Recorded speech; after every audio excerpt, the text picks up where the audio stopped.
Good morning. Everyone is fine. Welcome to the monthly West Coast Methodologic Seminar series. Today we have a great speaker, Dejan Nikolic from the University of Illinois, Chicago, UIC. Dr. Nikolic did his PhD or did a PharmD at the Belgrade University in 1993. Before he then immigrated to the United States, did a PhD at the University of Illinois, Chicago in 1999 in medicinal chemistry. So he's the co-leader for the analytical core at the UIC Botanical Center, and he's a research faculty. Now, the Botanical Center is not a botany center, right? A botanical center tries to get medicinal compounds from plants and uses those in clinical trials. That means you have to really know what you're looking at. You have to isolate the active ingredients. And then you have to do it at big scale. So it's like big scale for actually administering to people in clinical trials. It's not just a milligram or microgram, you know, for compound identification. It's like the real deal. So that's a botanical. It's a little bit like traditional Chinese medicine, more like the Western style of it. Get the purity and hope that the pure compound works. Whereas my understanding of traditional Chinese medicine is more like it's the mixture that does the wonder, right? Abbreviating my understanding of science in a way. Dr. Nikolic has almost 100 publications to date. So he's in review of the 101st, I think, or something. 100th. So will come up soon. But he's also done incredible community service. So he is on the advisory committee for the Phytochemical Society of the United States. North America. North America, yes. Not United States. North America. And he organized the 2014 and the 2017 CASMI contest, the Competitive Assessment of Small Molecule Identification, CASMI, which is actually excellent. And he was winning the 2016 CASMI contest in Best Structural Identification of Natural Products, Category 1. So today he will tell us how to do it. Thank you. All right, thank you very much for this very lengthy introduction. I will actually try to show you how perspective, or USC perspective on how we do things that you guys do on a daily basis. So, I'll just reiterate a little bit where I come from. So, as Dr. Finn mentioned, I work at the USC Center for Botanical Dietary Supplements Research. So, we were funded in 1999, and we are proud to say that we are the only one still in existence from that first round of funding. So, we are going now on our 18th year of funding. And founding director was great Dean of Pharmacognosy in the United States, Dr. Farnsworth. Current director is Dr. Guido Paoli, one of the other leaders in the phytochemistry in the United States. And our research focus from day one has been women's health. So in particular, we're looking at menopausal symptoms, and we're trying to find natural alternatives to estrogen. So basically, we're trying to mimic good things of hormone replacement therapy without the bad things. So it's not simple, but that's what we're trying to do. So the center is organized in 3 big projects. The phytochemistry project is project 1, the biology side is project 2, the clinical side is project 3, and we have 3 cores. So one of those cores, the analytical core, this is where I work. We provide analytical support, mass spectrometry support for everybody in the center, whoever needs anything. But most of the time, that effort is spent on figuring out compounds from plants that we study. So these are some of the plants that we study. Today I'll be talking primarily about this one. Let me find the pointer here. It's a black cohosh. We study licorice, red clover, angelica. This is hops. And this is our botanical garden in front of the college, where we have the samples of all of these plants. So we have nice annual tours so people can see all these medicinal plants in their native environment. So I'm just going to give some brief introduction about some of the general terms in the field. And this term that's commonly used in the field is called dereplication, which basically simply means identifying known compounds. So based on the language, of plant people, you are actually doing de-replication on a daily basis. Metabolomics is basically finding out what is already known. So the most common scenarios are either identifying a compound that comes up as positive in some sort of a bioassay guided fractionation, it becomes a hit in some assay and you want to find out what it is, or in metabolomic studies when you want to identify as many compounds in plants. So out of these two scenarios, most of the time we spend on this particular one. We don't do much of the metabolomics because, again, our goal is to study plants in absolute detail, see what all things that are present in there and try to isolate them in large scale and so on. So, but the value of mass spec in this particular effort is really gives us the first look into the sample. So the way I see the value of mass spectrometry is sort of like a resource directing technique. So if you have a sample and you want to see whether it's worth studying or not, if you have a first look and say, okay, this particular class of compounds is present there, you make decision very early on and say, okay, I don't want to pursue this because these are known, that they have no activity, there's mostly artifacts, we're giving up. Or if you say, okay, this is something worth pursuing, then we go on. So you don't even have to know all about the sample, just kind of quick look that makes a decision whether to go forward with it or not. So what it means to assign a structure here. So obviously, I say here there are many shades of gray. So you can either go with the complete structure, that's obviously holy gray, everybody wants that. But most of the time, you can either assign a structural class only or anything in between. So what I here put two examples from our practice, these two compounds, and turns out both are, by the way, on the CATSMIT 2017, so you'll find the solutions pretty soon. So for example, you can say, okay, I'm sure about all of these parts in here. That is what it is. Now, I'm not sure what this substituent here is. And that is the level of identification that sometimes is enough for phytochemistry people to either say, okay, we're giving up on this because this is a Michael acceptor after all. It's probably going to be some non-specific binder. Or they may say, oh, this is pretty cool, actually. We like this part, so we're just going to go isolate and identify what this substituent is. But the big question, again, in the field, can we identify unknown unknowns? Compounds that we don't know what they are, like never discovered before. So basically what I try to convince you today that it is possible, and the bulk of my talk will be about identifying exactly these kind of compounds. So how we do that is basically described in these three publications here. These two are from the CASMIC contests, and this one is for identification of plants, compounds from black cohosh, and that's what's going to be the bulk of my talk today. So this is our approach sort of in one slide. Again, this is nothing really fancy, but I thought it's kind of worth putting in there. So we always acquire data using LCMS. We never use infusion for many, many reasons, because things that come out of the plant are never pure. So you can have multiple isomers of the same molecular composition. So without doing chromatography, you wouldn't know what is actually in there. So by doing chromatography, at least you know what's inside, plus you get attention time data. The only instrument we have for this is QTOF, so all the data I'm showing today are from the QTOF. Now when we get the elemental composition, the databases that we search are Reaxys and SciFinder predominantly. So they're good because Reaxys in particular allows you to search, to kind of cross-search with the origin of the sample. So if you put molecular composition, you can say, okay, what are the compounds from this particular plant known with that elemental composition. The problem with this database is it only provides isolated natural products.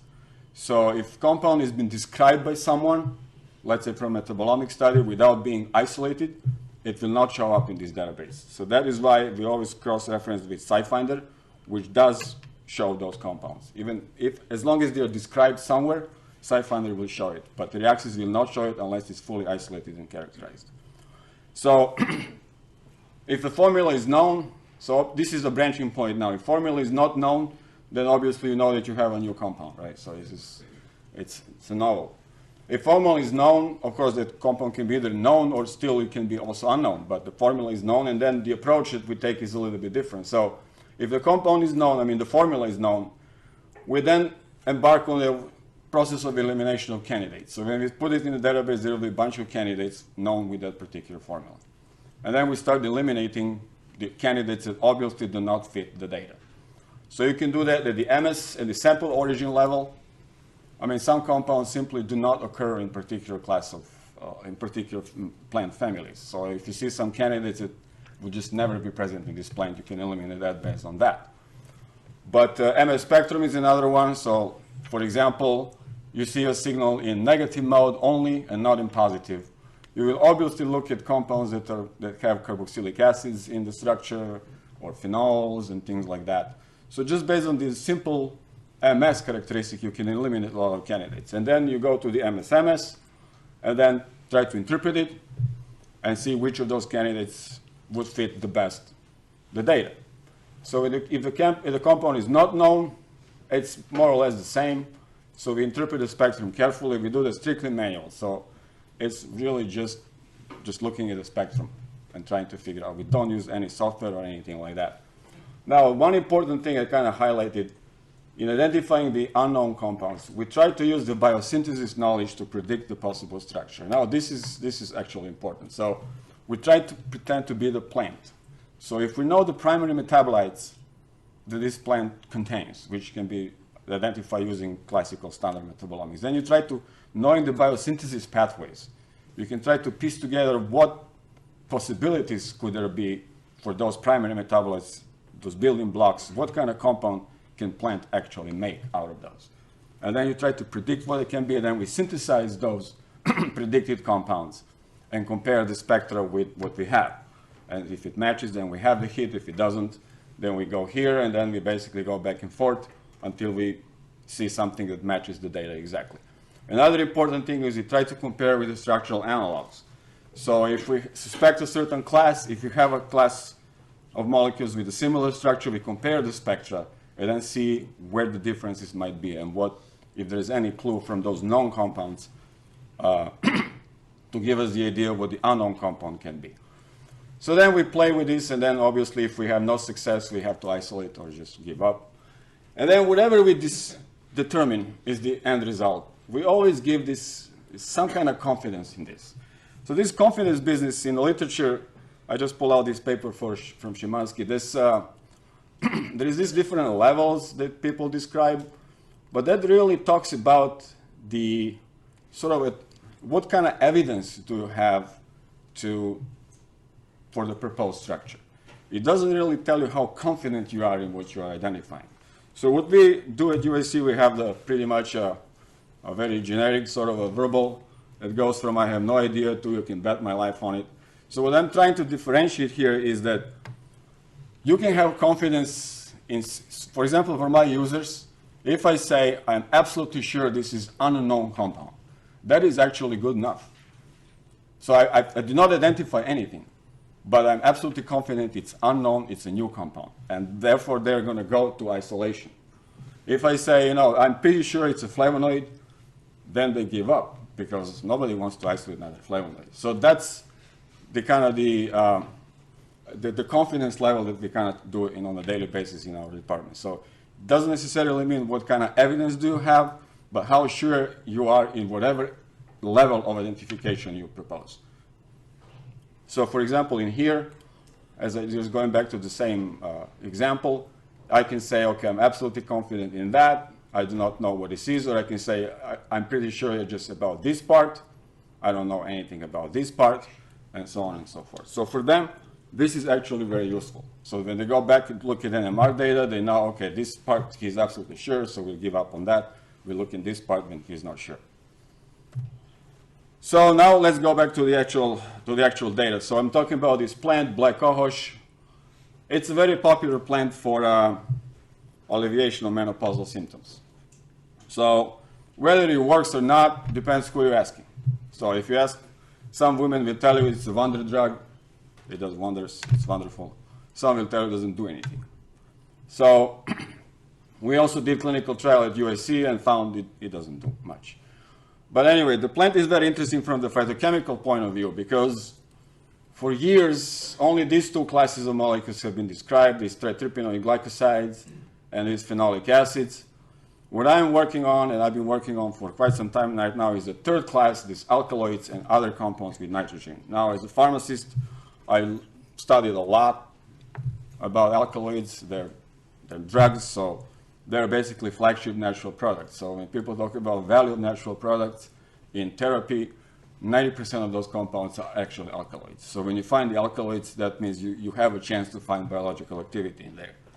And not only because of that, but also the phytochemistry turns out to be very interesting. There is a lot of compounds of novel structure, so it's a nice kind of hunting ground to find all these new compounds and test the identification knowledge on this. So I'll tell you a couple of stories about this. So the first story is N-methylserotonin and Pictet-Spengler adducts. So this story starts like any story. One day somebody came to my office. So we've been searching for this serotonergic activity for quite some time. So the plant does show serotonergic activity in vitro. But to pinpoint the compound turned out to be way more complex. So one day the activity would be there, the next day it's just gone. So they make a new extract, activity is not there to begin with. So it was really hard to kind of nail down where the activity is. So we were almost ready to give up until Project One decided to change the fractionation scheme completely. So for unrelated reasons, not necessarily chasing the serotonergic activity. So they fractionated the plant, and the postdoc came to office and said, look, we have a fraction that's active. That's the only one. The trouble is there is nothing in it. They just basically just traces of it. We have very, very little. So see what you can do. That's our best guess, best shot. So anyway, I took a look at this fraction. That's the chromatogram of it. And the major peak is this mass of 191, and that's the formula. So the spectrum looks like this. So I recognize from my previous work that this part of the molecule looks awfully similar to serotonin. So based on the mass, all right, well, could this possibly be N-methylserotonin? So then we went and bought the standard and compared, and yes, indeed, it is N-methylserotonin. So that was a real breakthrough because N-methylserotonin turned out to be a very potent compound. It's like, they say it's 23 picomolar IC50, which is very, very, very strong. But the content in the plant is next to nothing. So now that explains a lot because this is a real nightmare scenario in natural products analysis. You have a small amount of highly potent compound. That is your worst nightmare because it's so easy to lose it, so your activity is just going to be today here, tomorrow is not going to be there. So that was real breakthrough, identifying N-methylserotonin as the serotonergic. Now, whether this is significant or not, that's another story. It turns out to be just a really lame identification because N-methylserotonin is almost like natural serotonin. So this is not going to be useful in vivo. And it turns out to be the case because these things are easily degraded once you swallow them. But anyway, this was the explanation of the serotonergic activity. Now, what about all those two other compounds with 203 M over Z? So that's the formula. MS of one, MS of one peak, MS of the other one. So this is the formula of those. Now, when you search that in a database, I hope you can see this. These are the possible choices, for example. So now when you look at these choices, okay, so these are all beta-carbolines. Those are the most reasonable choices. So this is the beta-carboline, where serotonin is the amine and acetaldehyde is the aldehyde. So I did synthesis of this and compare, and it doesn't match. Neither of these peaks. Well, this is now when phytochemistry knowledge comes into play, as I mentioned before. So how are these beta-carbolines synthesized in the plant? Let me see. Okay. So I should go back actually. Pardon me. So how are these beta-carbolines synthesized in the plant? Where they're synthesized by a reaction called Pictet-Spengler condensation. So basically you have the amine part right there, and you have the aldehyde part, which is attached right there. So now I know I identify N-methylserotonin. So could it be that we have Pictet-Spengler adducts with N-methylserotonin is the amine, and the aldehyde is something else? So I went and synthesized these compounds where N-methylserotonin is the amine, and here is the formaldehyde. So when you do that, there you go. That's the first identified compound. Of course, there is not much in terms of MS, but retention time matched on multiple columns and systems, so this is a positive identification. So the fragmentation is easy to explain because you have simple this retro-disalder cleavage in here. Now that we know, so this is the first compound. Now, what about this one? This one took quite a while to identify, and it was pure serendipity how I actually was able to identify that one. Now, this is now pictet-Spengler chemistry. So this is the amine. Now I have amethylserotonin react with formaldehyde in this particular case, and you get this beta-carbolene compound. This is a common biosynthesis reaction in plants. Now, by searching the literature on pictet-Spengler, I ran across a paper from a Japanese group that studied this chemistry under different conditions. And they found if you have like slightly basic conditions, normally this reaction is done under acidic conditions. But if you do it under basic conditions, this aminium cyclizes the other way around. And that all because of this hydroxyl group, which activates the ring for the electrophilic aromatic substitution. And you end up with this 7-membered structure, with this azepine structure. So I was thinking, okay, could that other compound possibly be this? So then I synthesized that analog, and there you go. That is the positive ID. So that is the compound that was the second T103 peak. So this is basically pictet-Spengler condensation of N-methylserotonin and formaldehyde, and you just have 2 different cyclization isomers. So now when you have one, of course you suspect there may be others. So here's the next example. This one ended up on the CASME 21, Challenge 21. I think only one person solved that as a maybe 10th choice or whatever. So now this you have a loss of methylamine, so it's reasonable to suspect this is actually the acetaldehyde adduct. So when we kind of call this we call this class of molecules symmetry-pazepines because they're found in simici-fuga for the first time and they're azepines. Now whether they're artifacts or not, that's now debatable. Maybe they are, maybe they're not. But anyway, this is a novel class of natural products. So now, every time we identify a new compound, what I try to do is try to interpret the spectrum of this. So I synthesize a bunch of analogs and then try to figure out how they break up to get an idea if we have other analogs, whether we can predict identify other analogs based on the fragmentation of the known compounds. So I synthesize a bunch of these when I put the aromatic ring in there. And this is now an interesting example of why this business is not so simple, because a small change in structure can make a big difference in the spectrum. So now, if you pay attention, I put it in the red kind of these ions. I should have probably used the higher energy because these ions are more abundant.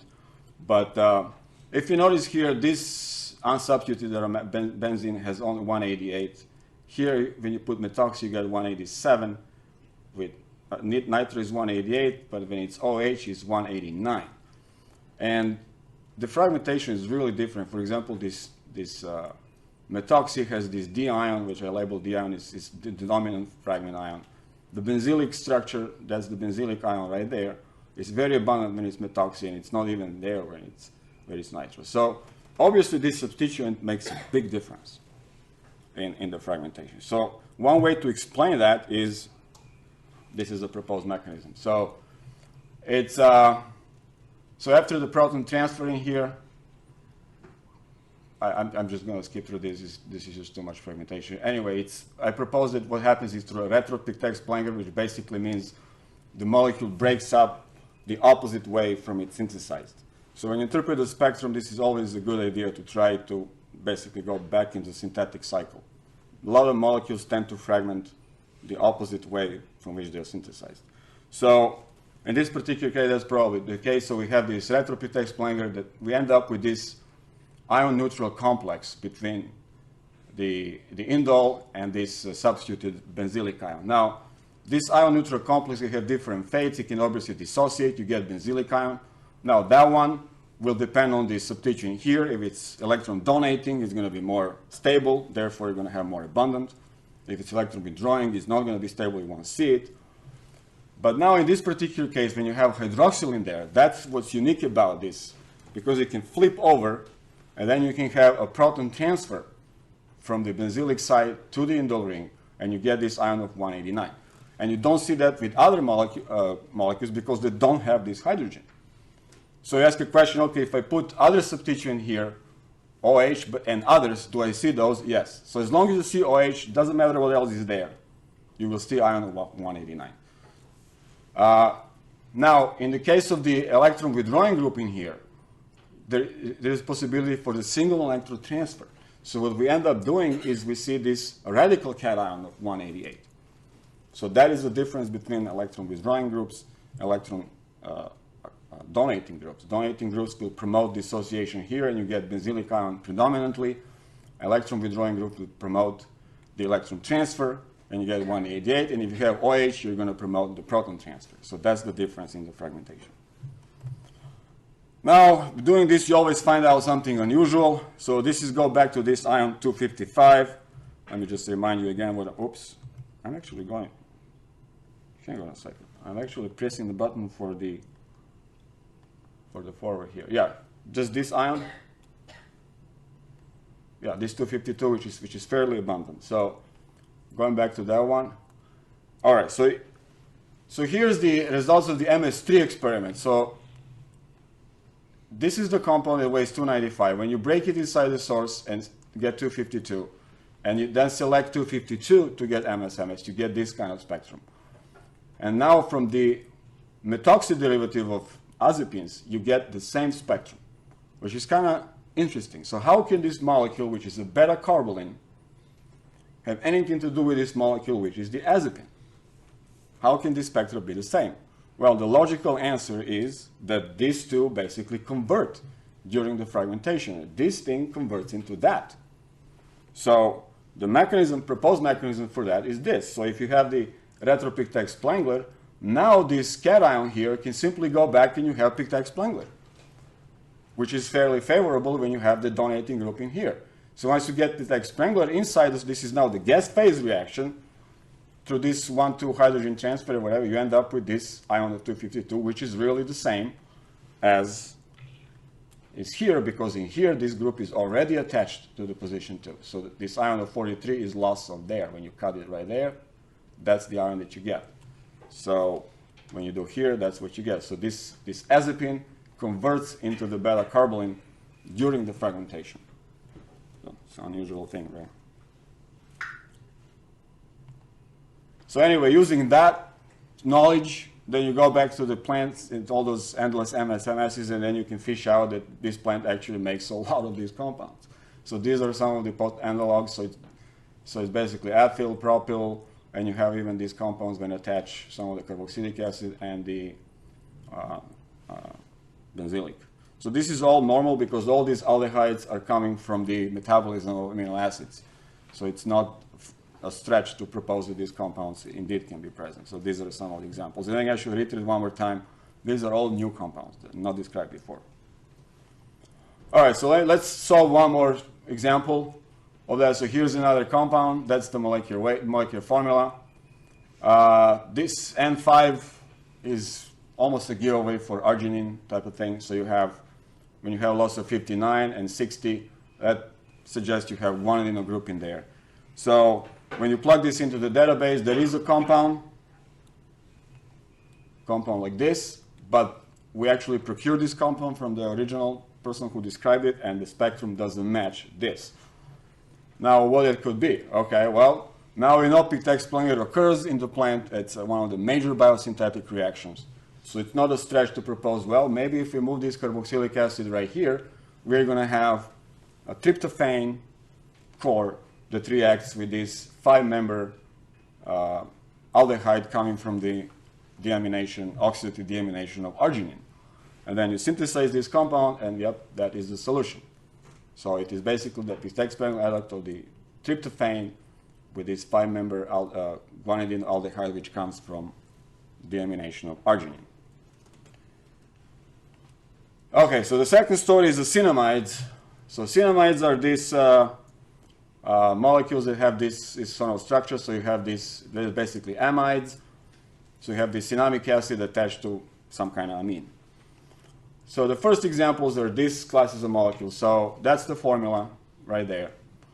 So the key to solve these type of molecules is to recognize this pattern here. This in red, these ions in red come from the ferulic acid. So this is easy to recognize because ferulic acid is present in the plant in large quantities, so we kind of have a spectrum of it. So when you subtract the ferulic acid from the formula, well, you end up with a certain formula, and then you plug that formula into the database, and the only choice that comes up is the arginine. So this is the compound is feruloyl arginine. It's easy to solve. Now, what the second one, it's almost the same, except the ratios are different. Well, that one is then isoferulic. You just flip these two. This one, then obviously everything is 14 units smaller, so it's basically demethylation in here, and that's a caffeic acid derivative. Now, when I highlighted here, it's an interesting discovery. Again, when you do these fragmentations, a lot of these, you find all these weird things that sometimes are actually helpful. So this little ion 163, I put it here in this color. So it's a small ion, but it was always there. I noticed it was always there when it's isoferulic acid and not when it's ferulic acid. So this is a nice way to differentiate the position of these two substituents in here. And the origin of that is kind of interesting because it has the same formula as this one. So when you look at the formula of that, it's not possible to explain it. It has, I think, 4 oxygen in the structure. No, 3 oxygen. It's very hard to explain this ion just looking at the structure of this compound. So what it turns out to be, that ion is basically addition of water to this ion of 145. So when you do that in an ion trap, for example, you do multiple stages. This is basically MS to the 4. So on the isoferulic acid, you select ion 145, you actually get 163. So normally, right, we teach you break up and you get always less than what you put in this instrument, but sometimes you get more because if you have the reaction inside the source, so in this case, water was adding to the ion 145 and only happened to the isoferulic acid, not ferulic acid. So right now I'm chasing some physical organic chemists who can explain why would this happen. So we try to do some computational stuff, see why this is really, but it's very reproducible, and now we use it to differentiate between these two acids. So here's one from the CASME of 2014. The key here is, so this was in the category of unknown unknowns. So the key here was to recognize this pattern right there that comes from synapic acid. So once you know this is synapic acid, solving the formula is actually not that hard because you subtract that from this elemental composition and end up with arginine. So this is basically, again, another arginine derivative. So this case, this is sinopoyl arginine. So that was on the CASME in 2014. So again, using these are some of the examples we've identified. There is plenty of these, really. But now what I want to tell you stories how you can get it wrong when you can't outsmart yourself. So not to convince you this is all fine and dandy, you make mistakes. Actually, I do in this case. So this is from the paper. So the bunch of these, the whole other class of molecules that have sugar attached to this. All right, so this ferulic acid with amine, and then there is sugar attached. So I thought I'd be able to tell where the sugar is located based on the MS-MS. Well, so this is, the idea was, okay, if sugar is attached on this side, I'm going to have this ion 177. So if I see that sugar is on the other side, I don't see this ion with a sugar attached. If sugar were on this side, then I would see the ion 177 plus sugar, which is 339. So because I didn't see it, well, I concluded the sugar must be here. So it's the same idea was in this particular molecule. Well, it turns out this is now with tyramine and this is with dopamine. So in this particular case, we saw the ion at 339 is right here, loses water 321, and we concluded, okay, because we see that, the sugar must be on this side. Well, a few years after this, I found a student who was actually willing to synthesize these molecules, and it turns out, well, that's not the case. So it doesn't matter where you have the sugar, you're always going to lose the sugar first. So that idea was actually incorrect. So the sugar cannot be told based on the simply MS-MS, because if you put it here and put it there, you always lose sugar for the tyramine. For the dopamine, when you put sugar in here, now we do see this 339 molecule, fragment ion, but this spectrum doesn't look like anything from the plant. So this identification we put in the paper was actually wrong. Now, then what is it? And here's another example. again, our overarching idea is if it doesn't fit, you must quit. All right, so there is this. So there is these little ions here. This come from the dopamine itself. So these are ions originated as a protonated dopamine. Now this thing nagged me. I was like, why do I see this? How can this be? So it's just, if this is a structure, it doesn't make sense that I should see this. But anyway, we just ignore that, and that's one of these advice. You don't ignore these little things that kind of seem out of place. Everything else fits, except this little thing, and you say, okay, just, all right. We'll just ignore that, and we'll go with this. So this is from the plan. It turns out now, why we were wrong? Because again, we're dealing with yet another totally new class of compounds, which actually turn out to be this, when the sugar is actually between the two. So we have dopamine, which is glucosidated and then acylated with ferulic acid. Now, how do I know this? Well, because we just finished synthesis of the analogs of this, and yep, that's the general pattern. And now this makes sense because if dopamine is free, now you can accept the proton, and in simple cleavage there, you get the dopamine by itself. So dopamine is actually open; it's not acylated. So because of this, I said, okay, let's put some sense into this. Let's study these compounds in detail. Go from scratch. So I made a series of these analogs, acylated phenethylamine analogs, and studied the fermentation. And then, as always, you find things that, again, you don't expect always. So, for example, this little ion C, which is loss of 17, loss of ammonia. Now, how can this lose ammonia when there is no free amine, right? And notice another thing. This only happens when there is two methoxys here. When you have one hydroxy, no loss of amine. Unsubstituted, no loss of ammonia. So something is going on in here. When you put aromatic group on this side, fermentation again. Sometimes you see the ion C, you see it here you don't. When the groups here are very electron donating, you only see the acylium ion from there. Now notice the difference in elemental composition here. So this ion 165 is not the same here as here. So here this 165 originates from cleavage here, and 165 is originated from cleavage here. But that's easy to tell based on the accurate mass, obviously. So again, why all these differences? Why sometimes you see loss of ammonia in some cases and not the other cases? So what is the mechanism? Well, this is the mechanism you can explain that. So the fragmentation goes, again, just protonation starts with the carbonyl oxygen, transfers to the amine. It turns out this transfer is not direct. It goes through the aromatic ring, but let's not bother with that. So after you cleave that, again you get this ion-neutral complex. So this ion-neutral complex, it seems to me computational people have to start accounting for this thing, because this thing does happen very often and can really mess up interpretation of the spectrum if you're not aware of it. So once we get the ion-neutral complex, we have this amine and the acylium ion. Simple dissociation, again, we get acylium ion.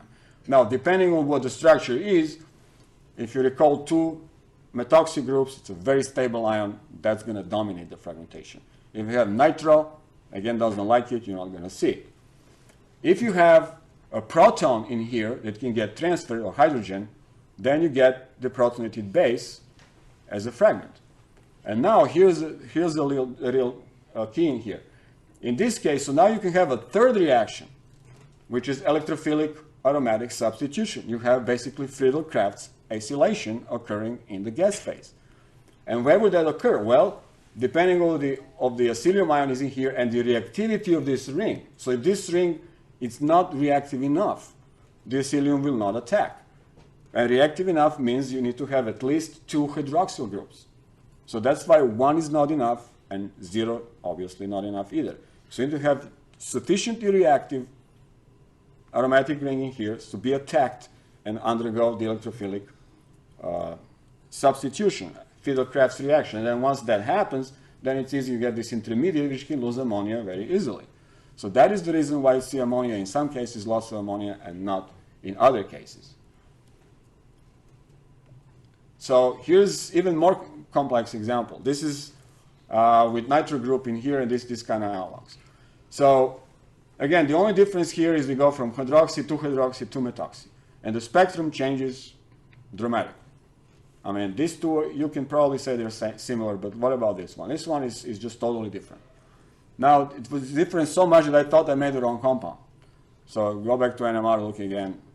yeah, this is what it is. So the spectrum is just weird. So now what is going on here? Why just changing these substituents makes all the big difference? Well, it turns out, again, we are going back to the ion neutral complex. So in this particular case, the ion neutral complex is between this amine and this nitro now. In this particular case, now we have this nitro group. This radical in here is actually fairly stable. It's a very stable radical. So when you dissociate, you get this 164.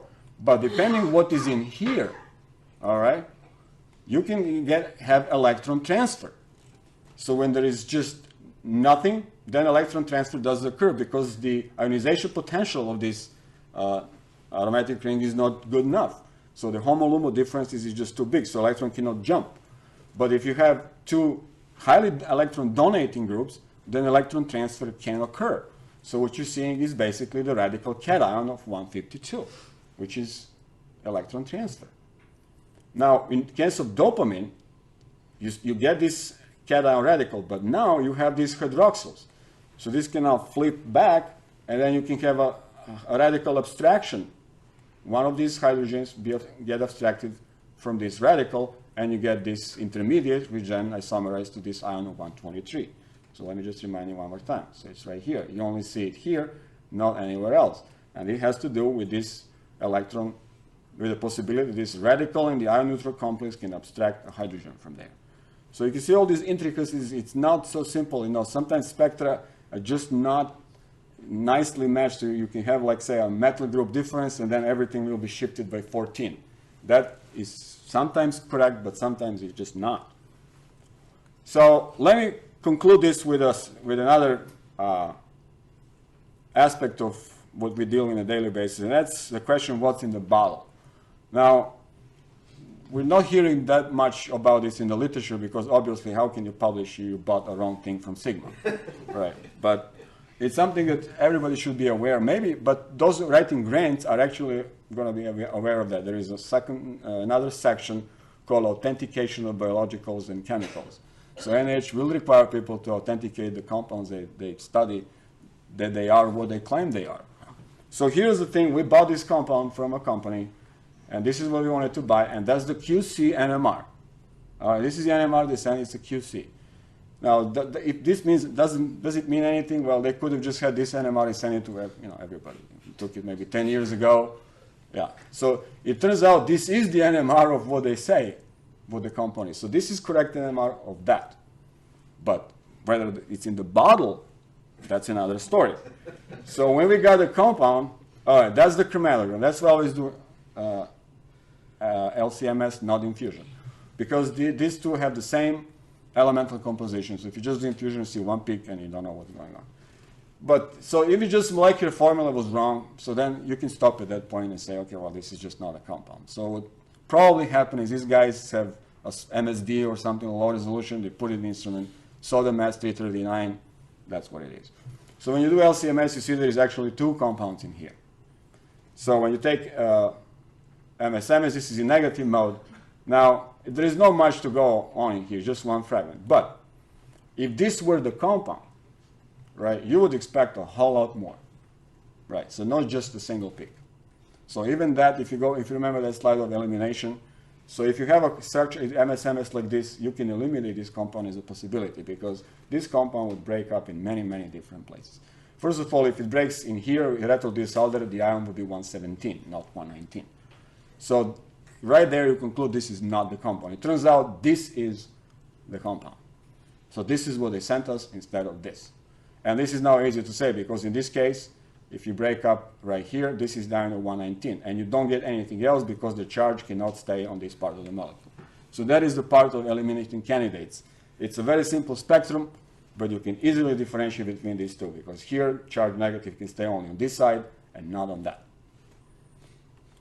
And this is now, just for the sake of completeness, the structure, correct structure. Of course, you can see a lot of peaks there you would expect, and that's ion 117. And I think this was on CASME as well. I don't know the success on this. So we cannot conclude without mentioning CASME, of course. So it's 2017. These are the preliminary results. I think these are actually final, more or less, but I have to call them preliminary because they've not been published yet, but they will be soon. So in the category 1, which is basically all methods for identification, computational or otherwise, the top person who is going to win, this is the performance. So as you can see, in the top 3 candidates, about 19 correct structures were solved. So now this all depends, how you look at things, whether the glass is half full or half empty. It's just up for anybody's interpretation, whether we know how to do these things or not. So this is, that's the winning performance. Basically, the best person can identify about half the time in top 3. So if you just look at the top candidate, only 11 out of 45. In the category 3, which it had 243 compounds, that is the automatic only. The winner had about slightly more than half in top 3. So that is the status of the identification of natural products when you really don't know what you're dealing with. So I will conclude with some of my parting thoughts about my experiences in the field for all these years. Some food for thought, if you will. So the first one is that, well, you probably know all this. I don't have to tell you that figuring out the structure is not actually easy. No matter what anybody says, it's just not easy. And if Casimir reveals anything, it is this. That is just simple, not that simple. Most of the published identified compounds are at basically level 2, which means they compare library or something else. So I say take those identifications with a grain of salt, right? It's just what it is. But I do have to say that identifying a class of natural products is actually fairly reliable. So it is hard, you can say it's a flavonoid. You can say it's an alkaloid. You can say it's a tritrypin. Now, which of those, it's maybe hard. But if you're really at that level that you want to see what class you have, mass spec is actually pretty reliable. So when you look at how people make, what mistakes they made in Casimir, whatever, they actually rarely missed the class. It's not like, I put this 8-panel engine in and somebody just showed an alkaloid or something like that as a possible choice. It's not like that. So identifying a class, it's actually very reliable. Now, identifying unknowns is possible, as I've shown here, but you have to be a little bit lucky. It's not simple. It takes a lot of time, so we're still far away from doing those on a routine basis. We obviously need still need spectral libraries. That goes without saying, but we need to make sure to avoid this garbage in, garbage out problem. So we want to make sure that the compounds that go in there are fairly reliably characterized. That if it's APN, it is APN, and whoever took the spectrum knows what they're doing.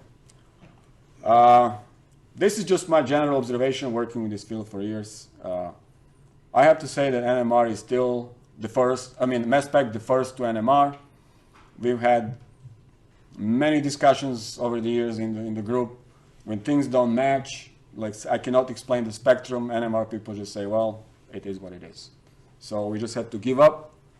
And in journals, when you look at the publications, mass spectrometry really boils down to just providing elemental composition.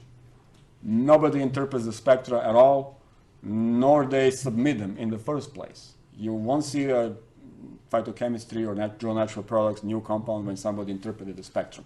Yeah, NMR is there, all of that, but MS, nobody cares. So we need to actually push a little bit harder, so they require those journals to either ask people to interpret spectra or the very minimum submit them or put them in the library or something. And one thing that kind of pops out from looking at Casimir data, negative mode is actually much harder to interpret and use than positive mode.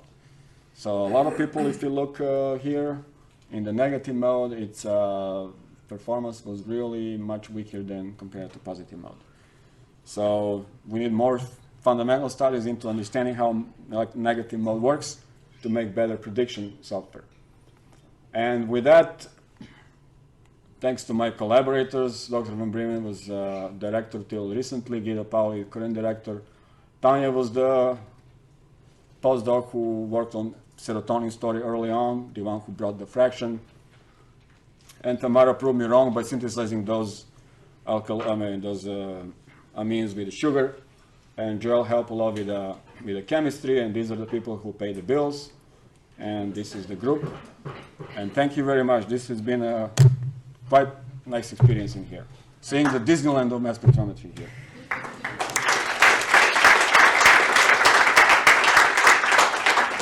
Thank you so much for, I think, the first talk we had on the ground truth. Because people usually tell us how easy everything is. And as a mass spectrometrist, you think, like, not so much.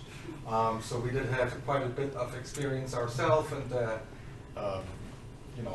losing illusions about Mass Frontier and other software, where it's already good, but you see that there are so many ways you can reach ions that you really can't rely on the software.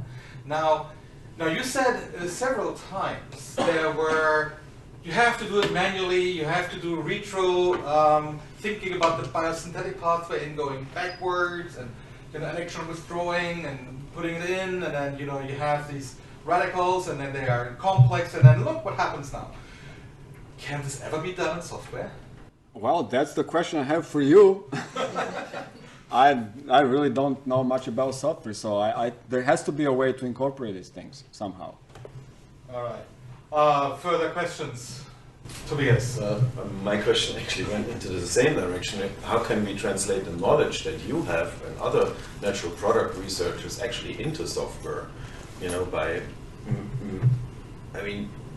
have an algorithm basically hardwired in your brain. That means such an algorithm, in principle, could be written into something, onto paper, very complex, but and this could be translated in principle also into software. Starting with database lookups, which we already do, formula lookups, which we already do, but then on the MS interpretation and connection to existing classes, I think that is where it fails. Like how many what are neutral losses possible, what fragmentations are possible.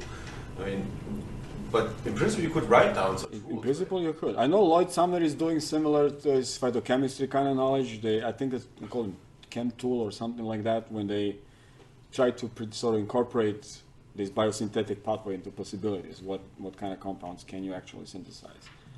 Now I don't know whether it can predict spectra from that, but I think that's what they're trying to do. Yeah, that's part of my visit, to see if this is actually even possible to do. All right. Further questions? Yeah, okay, Thomas. How much material do you need for NMR? Because it's always, I heard like someone is like 1 milligram, some people say less. Because for mass spec, you need a few, but basically none. Yeah, nothing basically. How much do you need for NMR, and how do you actually prepare from that complex mixture, let's say pure compounds, or how pure it's enough for NMR? Well, that depends on what kind of experiments you want to do. So if for full structural elucidation, we now have a cryoprobe, so our people can do down to a 0.1 milligram of actually pure compound. So the way I understand, they're telling me the purer the compound, the less you need. That's how it is. So on a very pure compound, they can do down to 100 microgram, 0.1 milligram. Dean?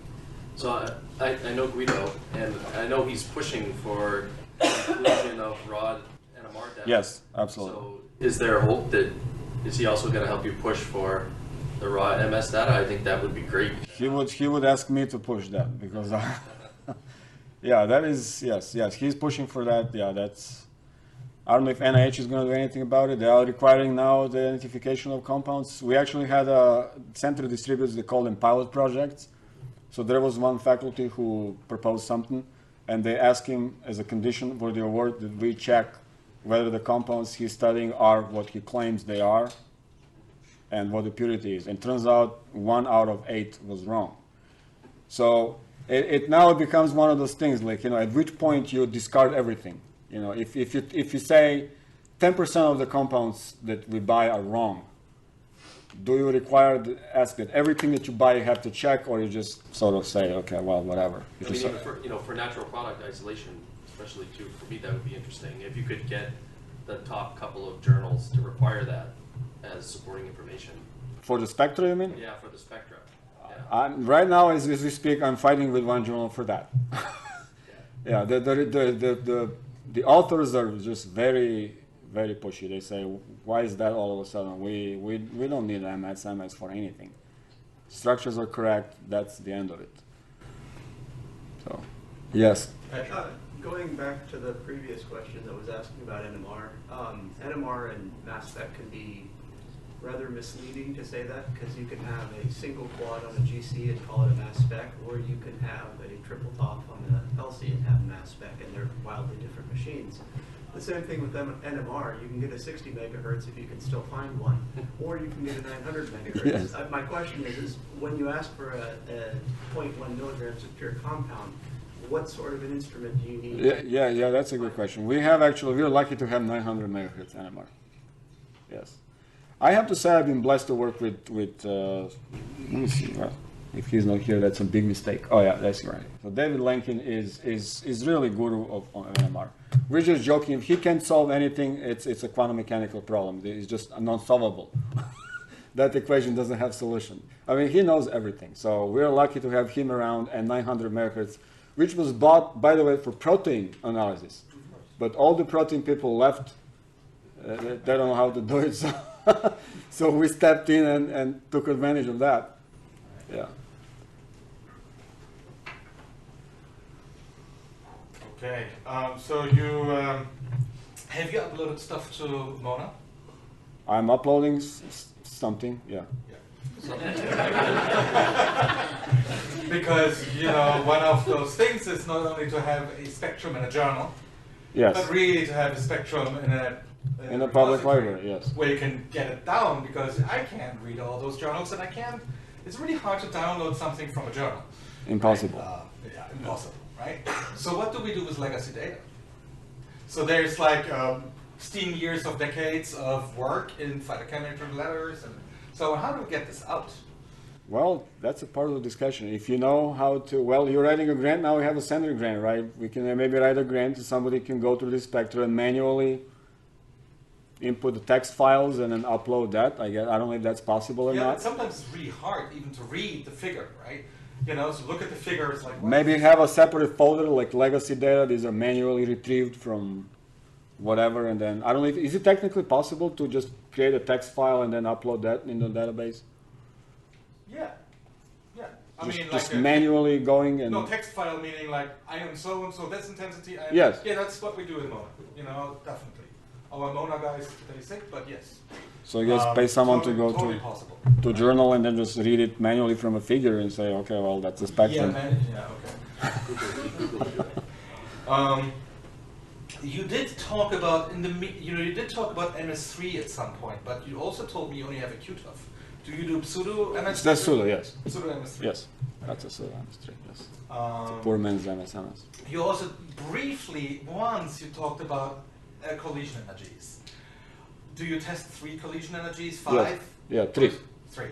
So 10, 20, 40 volts or what? I do 15, 25, and the ramp from 6 to 50. Okay. All right. 15 in this instrument it's remarkable. It works for everything. Oh, all right. Yeah. What else can we ask? Oh, we can also. No, I mean, there were so many things. Oh, yeah, one thing. So in the Cosmic contest, what really troubled me with the Cosmic contest is you have a spectrum, but you didn't have a chromatogram, right? You didn't necessarily have retention time, and Retention you time were was really provided. missing the a priori information. So What information? a priori. So the information that guides you, like your serotonin story. It really, you had to know, you had serotonin to figure out all the other serotonin adducts, you call them. Yes. But you had to have the first idea that this was the building block on which then the aldehydes attacked and whatnot, right? So in the Cosmic contest, we're lacking that information. Not in all of them. No, not all, but some, right? So how do we get a better feel? And that's the thing where metabolomics comes in. A little bit you said is like, I have a class of compounds, it's present already, so maybe then it's just an arginine adduct, right? Or so. But you have to have this first idea. Yes. And that's usually what's not, people don't put into software. They don't put, because they say like, oh, they take every single spectrum as if it's the first time ever they see it, right? And of course they don't do retention time prediction and whatnot. So is there any approach that we could do that is more systematic? We did, for the record, provide retention time and source for the. But for not the, at all. I mean, not all. Yeah, it's. I totally agree with this, but this contest is really about computational people. That's Stefan and Emma. So they kind of cater to computational people. That's why so many compounds. That's why all these categories and everything. And it's really hard to find compounds that are sort of like to put some mass spectrometry knowledge. If you just say this compound and this plant, based on that formula, there is nothing to do.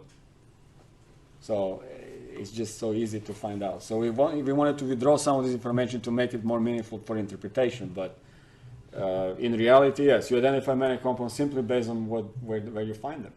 That is totally correct. So it's hard to find because I don't have that big of a library to give, really. So there's just many compounds to select that are broad enough and then, or good enough to identify based on mass spec. So some don't fragment and give strange MS and things like that. So it's not easy to actually run this thing from a logistical point of view. You also said something about garbage in, garbage out. So what do you think about GNPS? I don't use it actually, so I don't. It looks like a dump, but. All right. Okay, so if there's nobody else, I had so many questions in between, but I didn't want to interrupt. But I really liked your sentence, and I think we need to put it in our brands. That mass spectrometry is just the reverse of biosynthetic pathways. And I think we haven't written that sentence yet. Sometimes. Sometimes. That's at least it's a reasonable way to interpret a spectrum. It's just if you can figure out the synthesis. That's what I usually think about. It's like I think mass spec is just physics, and physics is biochemistry is also physics in a way. Right? Yeah, it's in the chemistry in the gas phase, really. So a lot of things that happen in the solution happens in the gas phase. It's just you eliminate solvent, and that's where you are. So. All right, and I really also like this kind of.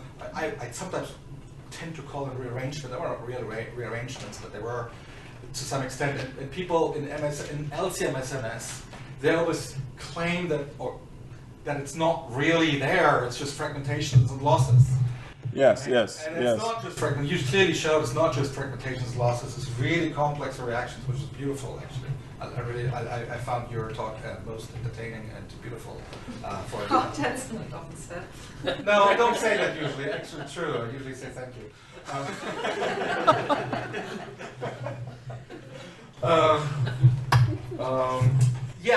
One more thing. Okay. So you showed the 2017, which is an international contest of everybody in the world who knows about the contest and who would like to participate. And in one for 2017, there were 3 participants, and the other one were 8. I think there are more mass spec labs everywhere, like a couple thousands. So how can we make it maybe easier or the entry level for those people so that they also want to compete and want to participate? Because, on the one hand, you have the high-level mass spec interpretations of natural products that you showed. On the other end, you have people who just take the NIST library and says everything that has a similarity more than 600 are declared to be identified, right? And then you have this in journals, you have this in metabolomic reports, you have it everywhere, which adds noise to the level of science, and it just confuses people. And then they say, I just use the library and this or whatever, and I match it, and there you go, and that's all we need, and I'm an expert, right? And reviewers in NIH study sections have a really hard time to know about that, who's now an expert and who's not.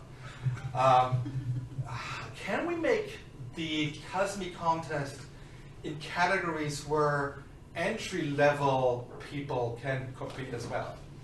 I will definitely transmit that message to Emma and Stefan. So, Have you discussed it with Emma and Stefan? no, we have not. Okay. Yeah, seems to me it's always been about computational, really. Yeah, So- but the other guys say they're computational too because they have a computer and they have a library. And they have Honestly, I do not know why participation is so low. I thought initially it was advertisement, but thanks to you guys, and Ivana did nice presentation at ASMS. It was packed room at a talk. At least 200 people, 300 people heard. So it's not that people don't know about it. Now, why they don't want to participate, I just actually do not have the answer to that. Maybe it's a time factor because Maybe it's a time factor, but again, if you're doing high throughput, as you claim, what's 40 compounds to identify, well, with one compound per day, you're spending 40 days on the cosmid. Well, there were cosmids with 16, like 2013 has 16, and 2016 had also 16 or It's 20. also not every competition that you can be easily a loser if you claim before I'm a good guy and then. well, these are anonymized. Actually, afterwards Afterwards, but they can choose. They can choose to be anonymous if they wanted to. Oh, I see. You don't have to be open. Okay. You can say, I'll submit. So you just put my data in the review and don't say who I am. It's possible. So we also frequently say, and then we synthesized. So when you go to organic chemists, they sometimes talk about how difficult organic chemistry is. And synthetic biology. Always. Yeah, that's what they do. They say, oh, look how difficult that is. And you always put it in like, oh, then I synthesized. So It's a luck factor here because these reactions are very simple actually. oh, okay. It's very simple. So this is the hardest one has like maybe 5 steps. That is all. So But in the first structure you showed, there were like at least 10 stereo centers, I think. In the very first one, you had or maybe 8 stereo centers. These are not easy.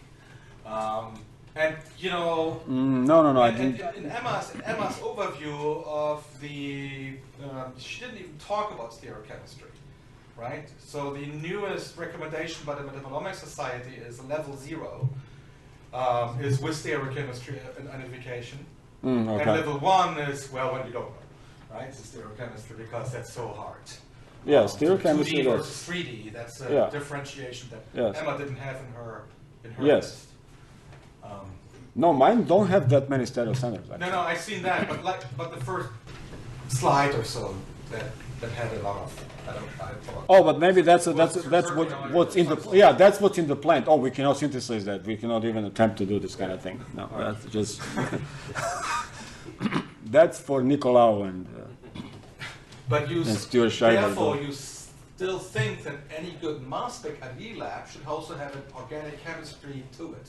if you write a letter in my support, I'll be very thankful. That's what I'm trying to push for all these years, to have a synthetic chemist on staff, so we can do these things. Yeah, and the hood and the whatnot and another. Yes, synthesis is, there is this great article by Nicolau chasing molecules that were never there in Angewandte Chemie.